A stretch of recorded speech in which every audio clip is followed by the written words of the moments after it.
Chapter 33. Spring. Mista was black and sullen for a week or two, then flaming in sapphire and turquoise, lilac and rose again, laughing through the oriole, caressing its amethyst islands, rippling under winds soft as silk.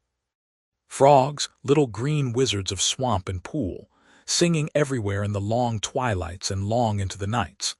Islands fairy-like in a green haze, the evanescent beauty of wild young trees in early leaf.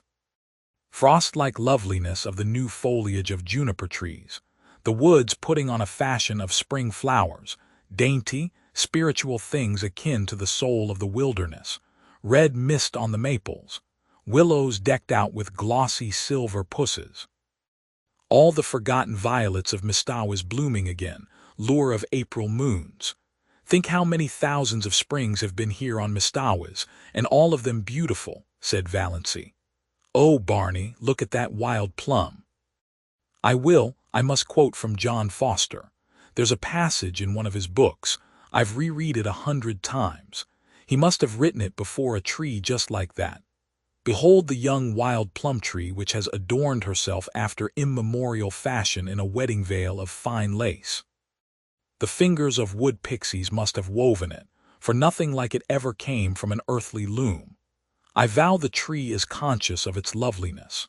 It is bridling before our very eyes, as if its beauty were not the most ephemeral thing in the woods, as it is the rarest and most exceeding, for today it is, and tomorrow it is not. Every south wind purring through the boughs will winnow away a shower of slender petals. But what matter? Today it is queen of the wild places, and it is always today in the woods. I'm sure you feel much better since you've got that out of your system, said Barney heartlessly.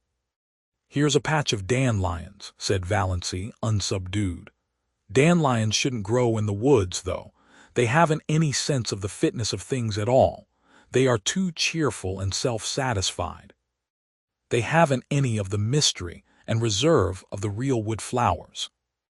In short, they've no secrets, said Barney. But wait a bit. The woods will have their own way even with those obvious dandelions.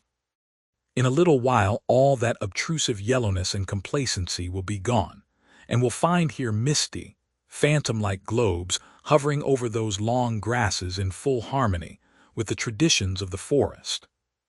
That sounds John Fosterish, teased Valancy. What have I done that deserved a slam like that? Complained Barney. One of the earliest signs of spring was the renaissance of Lady Jane. Barney put her on roads that no other car would look at, and they went through deerwood and mud to the axles. They passed several Sterlings, who groaned and reflected that now spring was come they would encounter that shameless pair everywhere. Valancy, prowling about Deerwood shops, met Uncle Benjamin on the street. But he did not realize until he had gone 2 blocks further on that the girl in the scarlet-collared blanket coat, with cheeks reddened in the sharp April air, and the fringe of black hair over laughing, slanted eyes, was Valancy. When he did realize it, Uncle Benjamin was indignant. What business had Valancy to look like a young girl?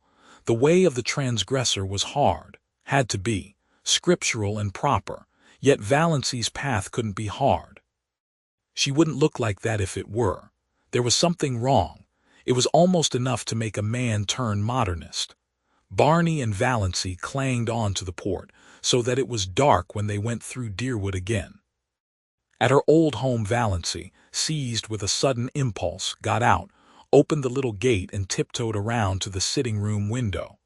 There sat her mother and cousin Stickles drearily, grimly knitting, baffling and inhuman as ever. If they had looked the least bit lonesome, Valancy would have gone in, but they did not. Valancy would not disturb them for worlds.